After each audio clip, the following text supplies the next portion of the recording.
रामायण के सारे ही लीला परिकर अद्भुत हैं।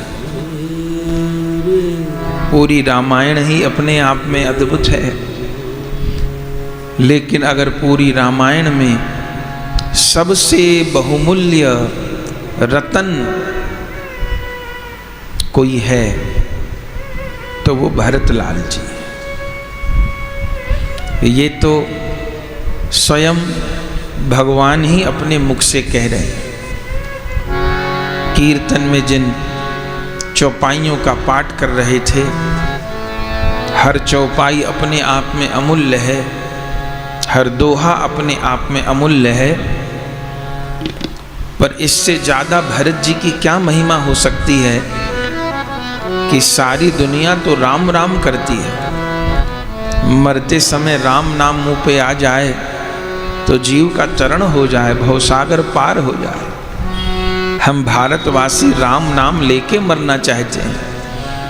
अरे कोई राम नाम लेके न भी मर पाया हो, शमशान पे लेके जाते हैं तो मुख पे एक ही शब्द होता है कि राम नाम सत्य है।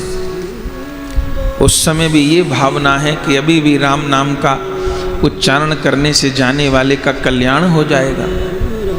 तो सारी दुनिया जिन रघुनाथ जी का नाम ग्रहण करती है, सारे जगत को जिन रघुनाथ का नाम पावन करने वाला है, सारी दुनिया तो राम राम जपती है, पर वो राम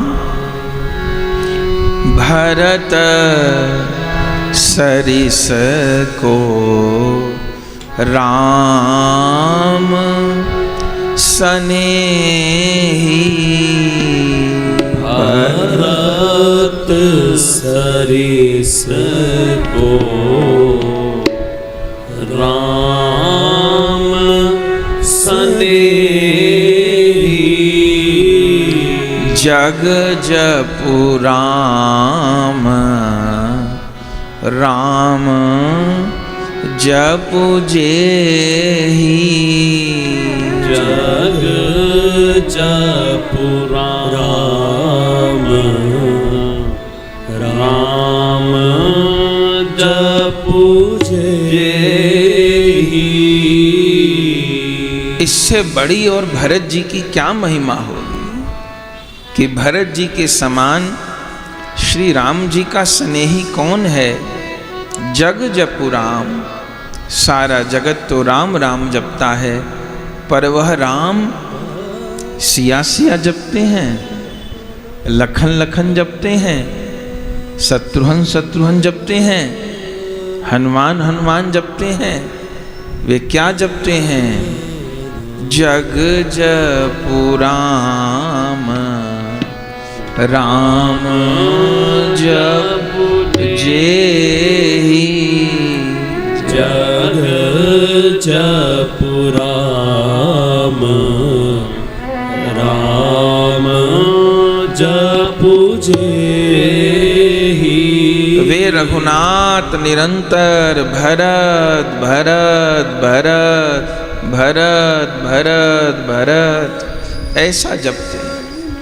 तो ठाकुर जिनका नाम जपते हो, जैसे श्री कृष्ण निरंतर राधा राधा राधा राधा नाम जपते हैं, ऐसे श्री राम निरंतर भरत भरत भरत भरत जपते हैं।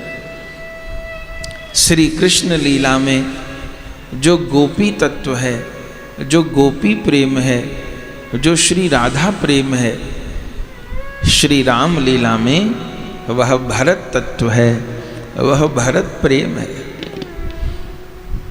अब उन भरत जी का चरित्र कैसे कहा जाए? गोस्वामी जी ऐसी ऐसी चौपाई कह दिए हैं कि भरत जी का नाम लेने की भी योग्यता नहीं है, उनका चरित्र कौन तो कहे। क्या कहे गोस्वामी जी? आगम स्नेह भरत रघुवर को, आगम स्नेह भरत रघुवर को। गोस्वामी जी का कहना है भरत जी और रघुनाथ जी का जो प्रेम है वो अगम है। अगम माने जिसको जाना नहीं जा सकता, जिसको समझा नहीं जा सकता, वो अगम है। और अगम को कैसे जाने? वो अगोचर है, वहां इंद्रियों की पहुंच ही नहीं है। अरे हमारी आपकी तो क्या सामर्थ होगी, जहां न जाई मन विधि हरि हर को। जहाँ न जाई मन विधि हरि हर को। भरत जी का प्रेम ऐसी वस्तु है जहाँ ब्रह्मा जी का मन नहीं पहुँच सकता, जहाँ शीर्षाई विष्णु जी का मन नहीं पहुँच सकता, जहाँ देवादिदेव महादेव का मन नहीं पहुँच सकता। तो जहाँ ब्रह्मा शंकर जी असमर्थ हो रहे हैं, तो हम लोग है किस गिनती में माया के कीड़ा। हम लोग कैसे भरत जी का चरित्र कहें? तो भरत जी का चरित्र ब्रह्मा शंकर जी नहीं जानते तो वशिष्ठ जी जानते होंगे, उनके तो शिष्य हैं। गुरु तो शिष्य के बारे में जानते ही है, और वशिष्ठ जी तो कुल गुरु हैं। तो वशिष्ठ जी क्या कह रहे हैं? वशिष्ठ जी कह रहे हैं भरत महा महिमा जल राशि। भरत महा महिमा जल राशि। भरत जी की जो महिमा है वो कैसी है? अगाध समुद्र की जैसी है। भरत महामहिमा जल राशि, अगाध समुद्र के जैसी है। और वशिष्ठ जी अपने को क्या कह रहे हैं? बोले भरत का जो प्रेम है, भरत जी की जो महिमा है वह अगाध समुद्र के जैसी है। और मेरी स्थिति कैसी है? बोले मुनिमति ठाड़ तीर अबलासी। मूली मति ठाड़ तीर अबलासी। पंक्ति का अर्थ आप सब समझ रहे हैं, आप सब मानस प्रेमी हैं। आपको क्या मानस हम सुनाएंगे? आप लोग के तो रक्त में मानस है। तो मुनिमति ठाड़ तीर अबलासी। वशिष्ठ जी का कहना है कि भरत जी की महिमा अगाध समुद्र है, और मैं भरत जी को जानूंगा तो क्या मेरी स्थिति कैसी है? मुनिमति ठाड़ तीर अबलासी।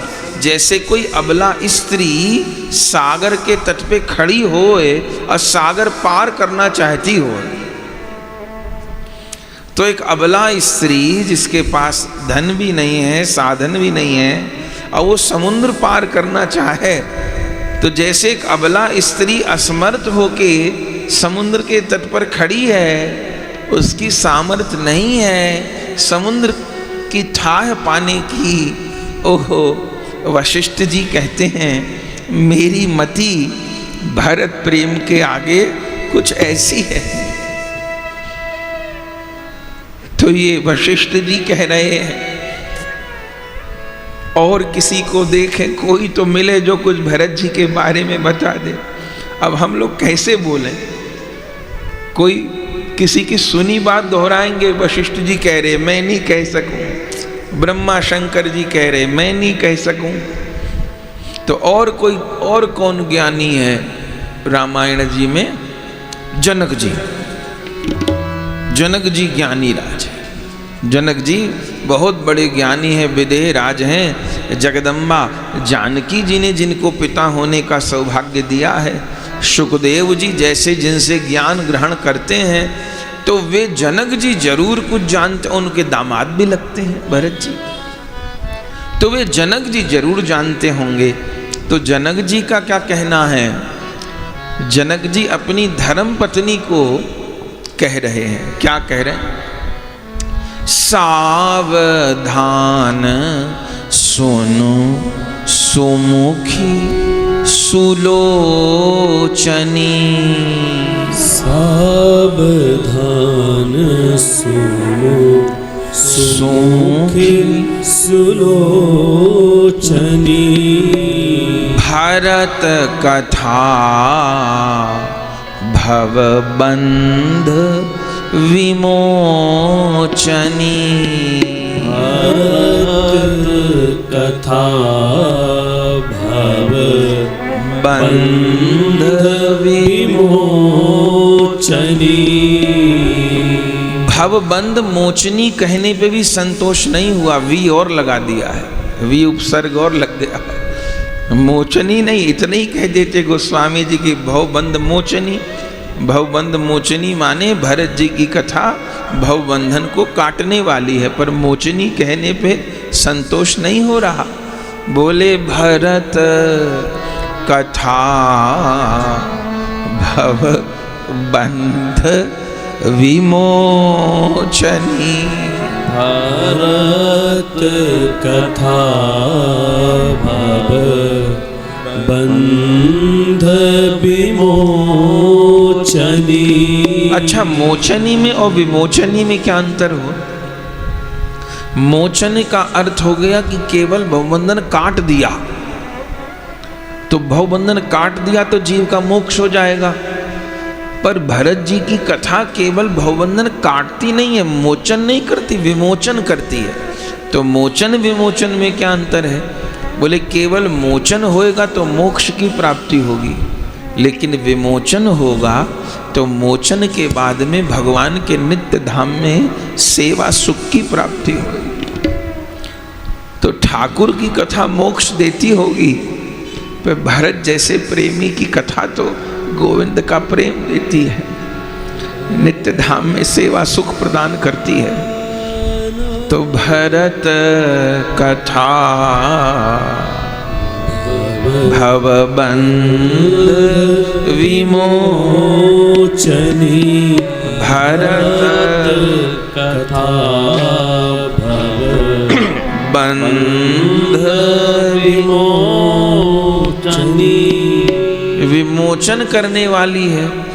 जब ये बात जनक जी ने सुनैना मैया को कही, सीता जी की माता को कही, तो उन्होंने कहा कि इतनी बड़ी बात आज तक आपने छिपाए रखी, कि जो भरत जी की कथा है वह भवबंधन का विमोचन करने वाली है, तो आज तक सुनाई क्यों नहीं? बड़ी बड़ी वेदों की उपनिषदों की बातें बताई, बड़े बड़े ज्ञान की बात बताई, कभी भरत लाल के चरित्र के संबंध में कुछ कहा नहीं। तो सुन लो जनक जी क्या कह रहे हैं। जनक जी कह रहे हैं, भरत अमित महिमा सुन रानी, भरत अमित महिमा सुन रानी। अरे तो सुना तो दो, सुन सुन सुन सुन, भरत जी की कथा ऐसी, भरत जी का प्रेम ऐसा, तो सुना तो दो। तो जनक जी क्या बोले? बोले जानहि राम, बस केवल एक है जो भरत जी के विषय में जानता है। तो हम जैसों को आशा लगी कि जो जानता है वही कुछ बता सकता है, पर यहाँ पर भी निराशा है। बोले जानहि राम ना सकहि बखानी, जानहि राम ना सकहि बखानी। भरत जी की महिमा दूसरा कोई नहीं जानता। एकमात्र श्री राम जानते हैं। तो राम जी जैसे लक्ष्मण जी को गीता सुनाए, जैसे पूर्ववासियों को उपदेश दिए, जैसे शबरी जी को नवधा भक्ति का उपदेश दिए, तो चलो राम जी ने कुछ कहा होता तो हम लोग वहाँ से समझ लेते। तो जनक जी ने यहाँ भी निराश कर दिया, बोले जान ही राम पैना सकही बखानी। राम जी जानते तो हैं पर बखान नहीं कर सकते। तो जब रघुनाथ ही असमर्थ हो रहे, बोले राम जी दो काम नहीं कर सकते, ऐसे राम जी सर्व समर्थ है। कोई ऐसा काम नहीं जो सर्व समर्थ प्रभु न कर सके। लेकिन रामायण में दो काम के लिए मना किया गया है जो राम जी के भी बस के नहीं है। एक तो ये, और एक क्या, बोले कहाँ कहाँ लगी नाम बड़ाई। कहो कहाँ लगी नाम बड़ाई।